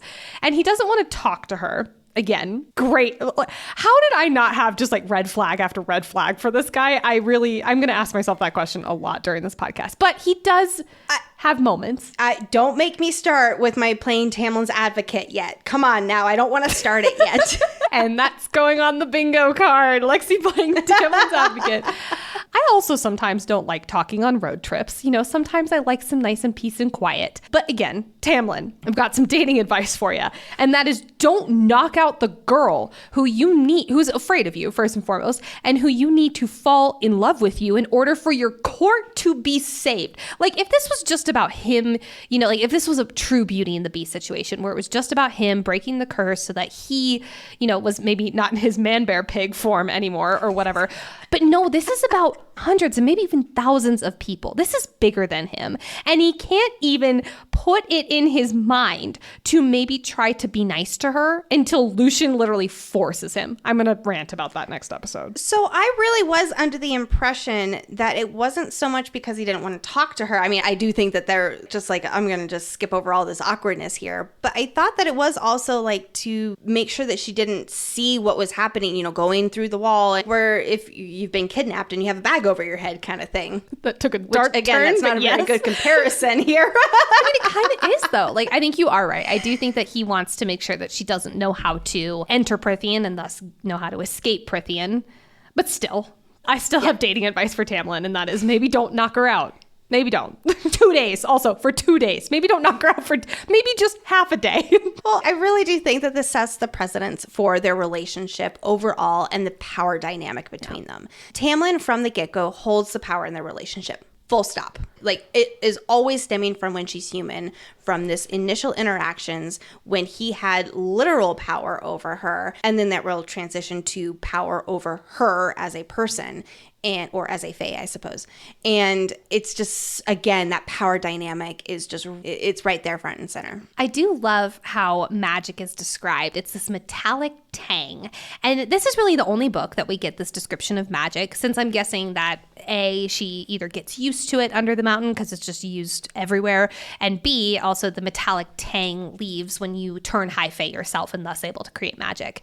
But I love this element of world building. I also love, like, the fairies can't lie. They're afraid of iron and all of these different things that do kind of get washed away, at least halfway through this book or in next book as well. But I love this element of world building and the us versus them things that come along with it. Well, and to that point there, it is very much of an us versus them. And we start out with us being humans, us. So she's going to taste that magic with that metallic tang because she is human. And like all these perceptions we're getting are entirely from the human's perspective. And again, it's going through this entire journey with Farah and how she eventually switches, her us versus them. Us is going to be with the Fae. Us is going to be the Night Court. And then them is going to be the humans and whatnot. Now, Lexi, before we move into our foreshadowing, there is an alarm moment in chapter 5. When Feyre wakes up on the back of the horse again after being knocked out for 2 days by Tamlin, the guy who's trying to court her, it's fine.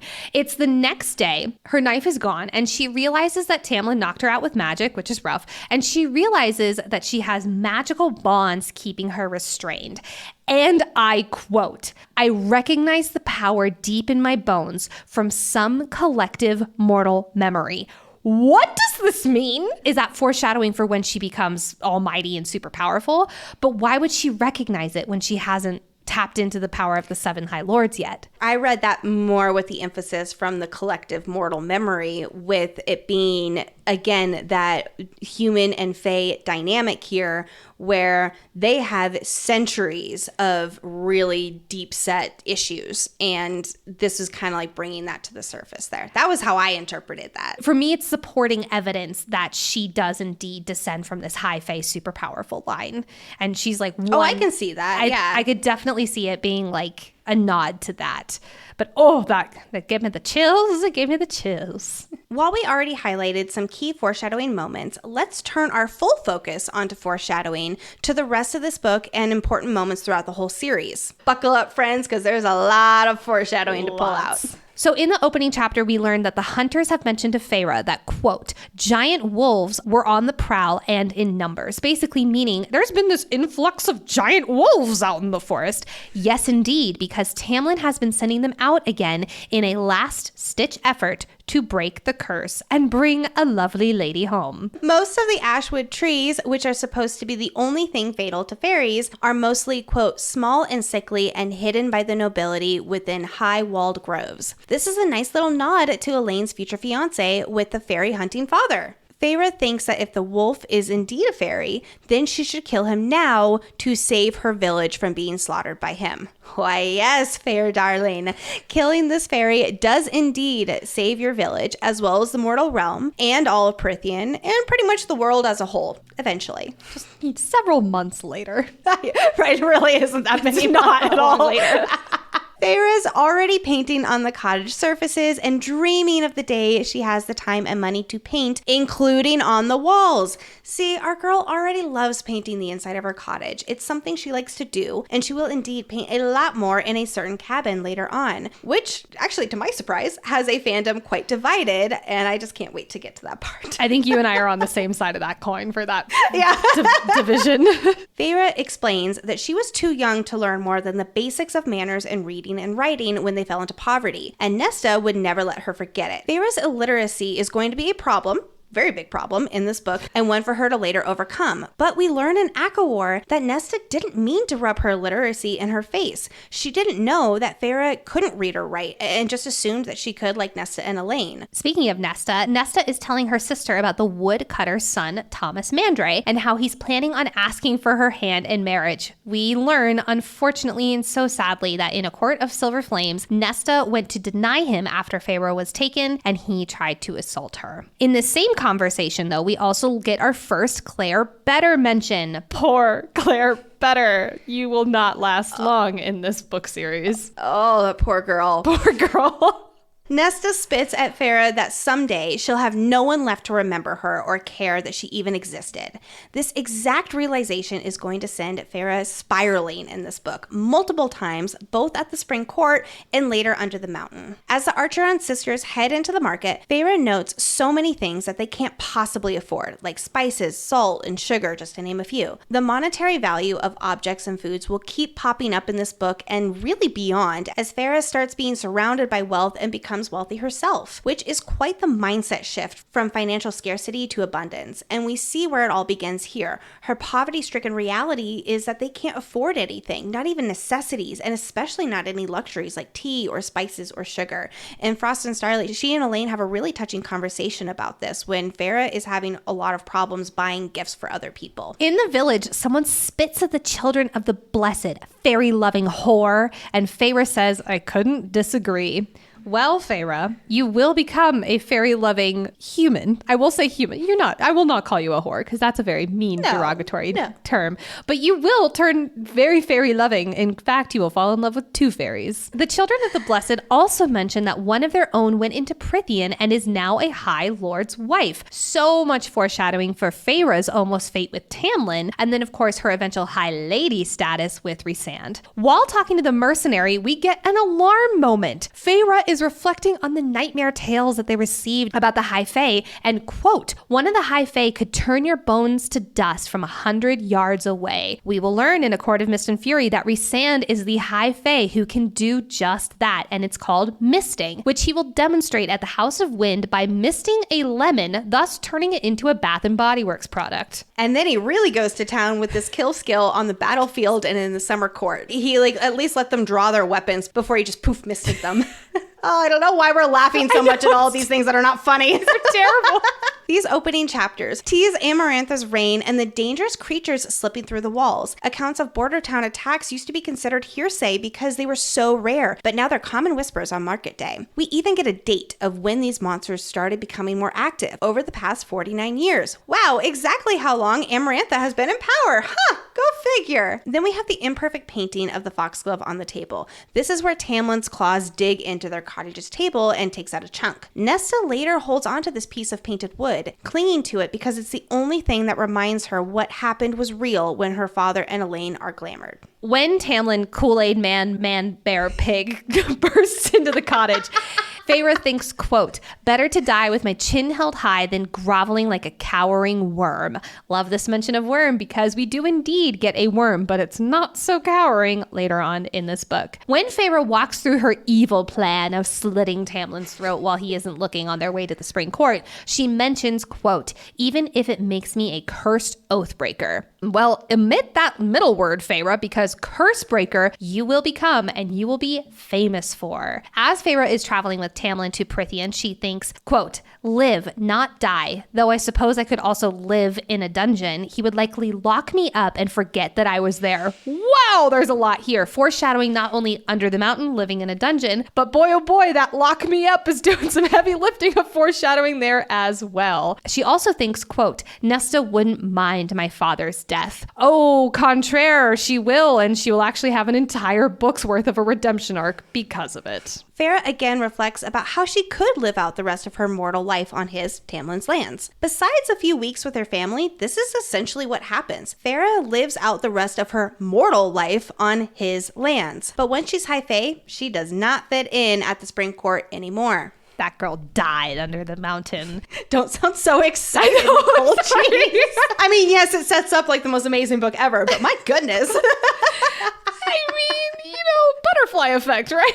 Now, every episode, Lexi is going to sip some tea with a Suriel and walk us through a world-building topic to better help us understand the world of Prythian and the people in it. Our very first Suriel segment is going to cover the treaty between the Fae and the humans. What's this treaty this beast is talking about? And what's the history between the Fae and humans that make things so tense? Well, let's dive in. In ancient times, up until 500 years ago, there was no land separation between the immortal Fae and the mortal humans, both on the large island of Prythian and on the continent across the sea. In most territories, humans were slaves to the High Fae and built their beautiful civilizations. And most Fae, and especially the kingdom of Hybern, were very, very cruel to their human slaves. But I do have to emphasize most territories, because while they were in favor of slavery, there were others who were against it, like the Night Court. 500 years before our story begins, the humans rebelled across the lands, and these anti-slave Fae allied with them to fight for the mortals' freedom. This ignited a brutal war that lasted for 7 years. Future Suriel segments will go into different aspects of this war, including what occurred on the continent and where allegiances were. There's a lot to dissect with this history, so today we're only focusing on the treaty and the consequences of the war. To put a stop to this bloody and destructive war, 6 mortal queens and the Fae signed a treaty that freed humans from slavery and built an invisible wall, dividing their realms to live separately. North of the wall are the sprawling lands of High Fae and fairies, who are required by the treaty to keep their magic to themselves and stay clear of the humans. South of the wall are the mortals, who live a life free of Fae and magic. With this division between Fae and humans, Fae territories, specifically the Springlands, shrank to make space for the mortal realm in the southern bit of the island. The treaty pointedly included the mortal queens of the continent getting half of an ancient magical book called the Book of Breathings, since it explained how to counteract the power of the Cauldron, which could be used to bring the wall down. The Summer Court has the other half of this Book of Breathings. One Fae ruler of note, the King of Hybern, has always resented the treaty he was forced to sign for protecting humans. He is out to destroy the mortal lands. I could see that being a problem later on in our story. To give you some perspective, one of his commanders, Amarantha, had all of her slaves killed instead of freeing them as the new treaty declared. What a fucking bitch. All right, so that is how the treaty came to be. Here's what we know that is actually in the treaty. Number 1, humans can kill as many fairies as they like and go unpunished. The idea here is that if a fairy leaves Prythian and crosses into the mortal lands, humans have the right to slay them. Fairies aren't supposed to be in the mortal land, even though they're not like outright banned by the treaty, so mortals may defend their own if the fairy crosses into their lands. Remember that Tamlin lied to Farah about this to get her into Prythian. He makes Farah believe the treaty is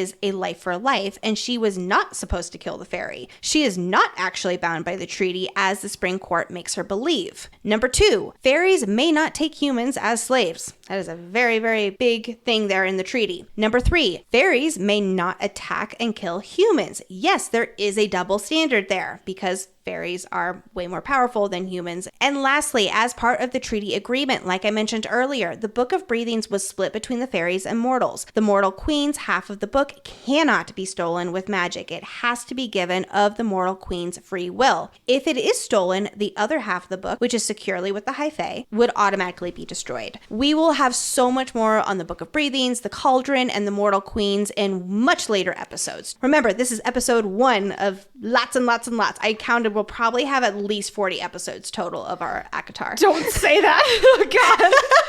So the war ended, and the treaty brought peace between the now free mortals and Fae. But there's obviously still tensions between them. Mortals hate the Fae and continue to feel anger and deep fear for them all these centuries later. Partly because over the generations, fairies, and especially the High Fae, are made out to be deadly and dangerous. Humans grow up reading the treaty in lessons, learning how horrible the fairies are, hearing stories since childhood about how fairies want to eat them and worse. These scary stories and hateful perceptions of fairies aren't without their reasoning though, because some bad fairies do slip through the cracks in the wall and they attack, especially in the past 50 years under Amarantha's reign. Mortals try to protect themselves against the Fae with ward markings engraved to protect their homes, like what we of course saw here with the Archeron family's cottage. Or they wear iron, which is supposed to repel fairies. Nesta and Elaine each have an iron bracelet. Pretty much most humans do have some kind of iron jewelry in some way, shape, or form to again repel those fairies. The biggest way of protecting themselves is to get a hold of ashwood, which is indeed fatal to fairies. Humans also believe that fairies can't lie, though they can cleverly omit the truth. This was quite the convenient thing that fairies told them all those years ago. And humans are warned since childhood that you should never accept food or wine from a fairy. Fae, on the other hand, generally think less of humans. They can be arrogant, knowing how much power they have with their immortal status. And they think of humans as fragile, ignorant, and kind of narrow-minded. This is, again, a very blanket stereotype here between both parties. While the treaty brought peace and freed mortals from this cruel slavery, there is a severe lack of trust between the Fae and humans, which we will see them have to overcome again and again in this series. And that, friends, is our very first Suriel segment on the treaty. Oh, I'm so glad I ensnared you. That was so helpful and so knowledgeable. Thank you. That was so cute there. Now, let us move into our favorite moments. I love these little moments where Farah views the world as an artist. She doesn't have much at all, but she thinks in colors and lights, and it's just beautiful and something I really love that carries throughout this whole series as we follow her POV. Another moment that I love is when Nesta mentions Isaac and their dad coughs in embarrassment. I just love that also we completely skip over the Isaac sex scene. Now, to be fair, this is not the spiciest book of them all. I think this is actually the least spicy of them all. But I do think it's a little bit also because it doesn't fucking matter. It just doesn't. Isaac is great and all. Debatable. He's a grade B level fuckboy. But imagine if this was Silver Flames level spicy. We would have gotten some barn sex. We'd be hearing a lot of things about where Hay is. The mercenary tells Feyre that she shouldn't have gone that far into the woods, that she, the mercenary, wouldn't have even gone that far.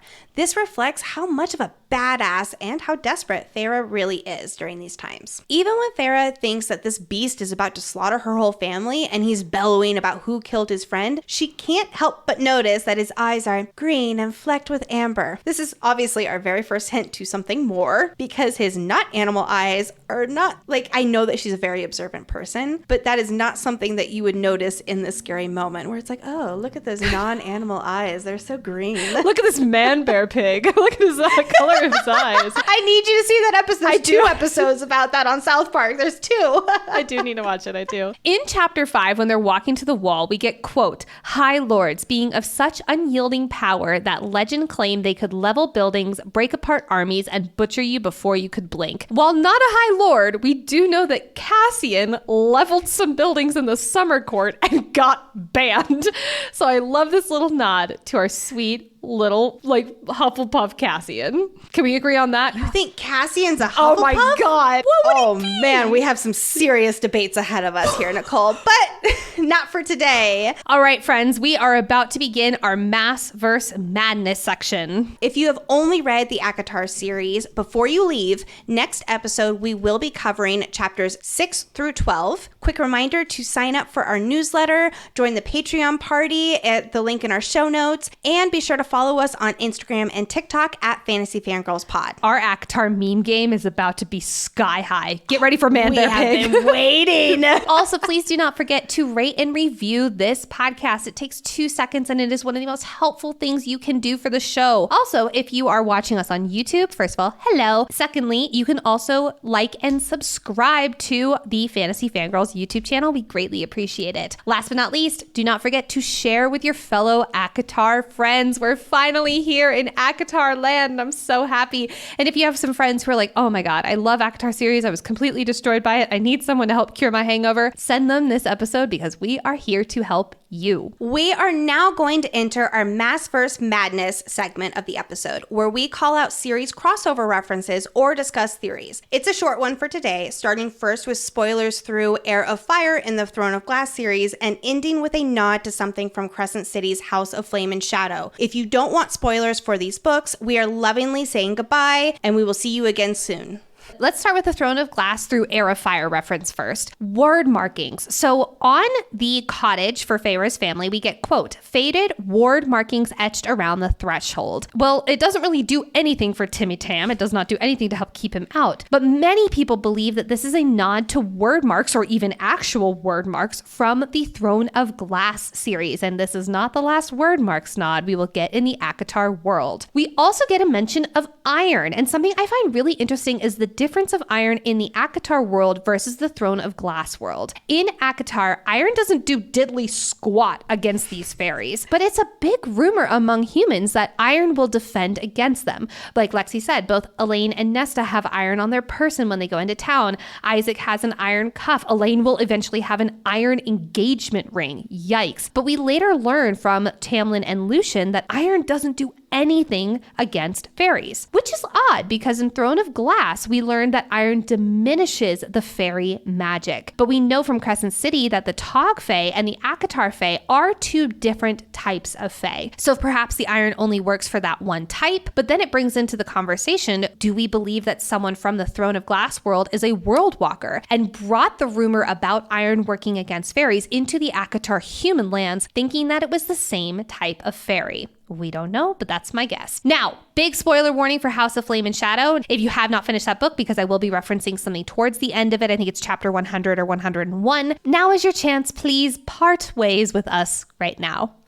Nesta is described as a queen without a throne in these opening chapters. In Crescent City 3, when Bryce leaves Prythian for the last time, she gives Nesta the Star Sword, or Gwydion, as it's familiar in our ACOTAR world, saying basically, go figure out why the fucking 8-pointed star was tattooed on your back. While it's theorized that Elaine will become High Lady of the Spring Court, just like Feyre is the High Lady of the Night Court, it's also theorized that Nesta will become the High Lady of the resurrected Dusk Court, which we know the Dusk Court was on the same land that the prison is now on. The prison had an 8-pointed star on the floor when Nesta went to go and get the harp, which is one of the Dread Trove items. So it would make sense that if Nesta had this tattoo and Bryce was like, wink, wink, hint, hint, it sounds like you have some kind of connection to this Dusk Court nonsense, it might make sense that her and Cassian go off to resurrect this Dusk Court. I'm so excited. I know. Like I like almost don't want to get my hopes up too much about like all of the possibilities, but how can you not? Like, how can you not? My question is it just going to be Nesta ruling, or would it be Nesta and Cassian ruling side by side? Because I would see it more as like Nesta ruling and Cassian just kind of being like her consort. No offense to our guy Cassian. Yeah. He's like, I am a general, because again, I'm reading Silver Flames right now, and he is like horrified by the idea that he has to go and be like a courtier. He like feels like so inadequate, and he's not the best at it. He's not the worst, but he's not the best. No, Eris like laughs at him. Like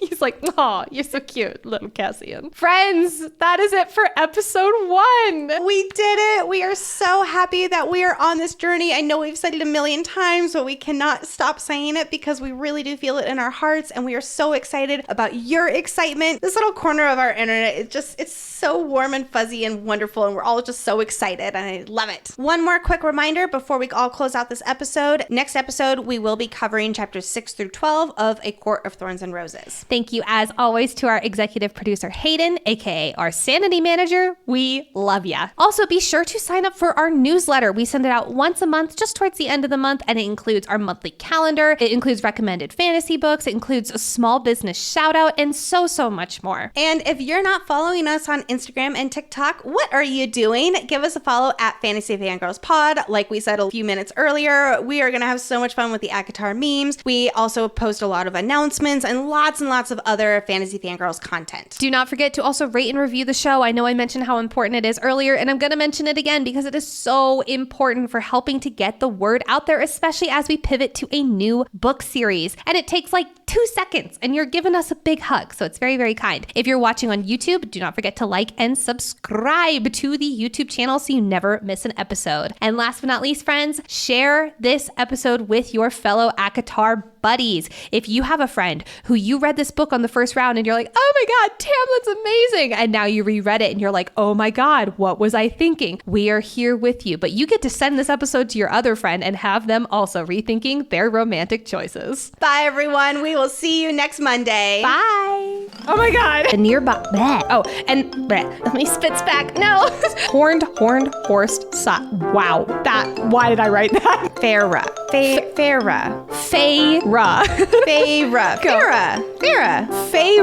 And we don't know what happened. happens next? I need to stop doing this. The sentence. And we what?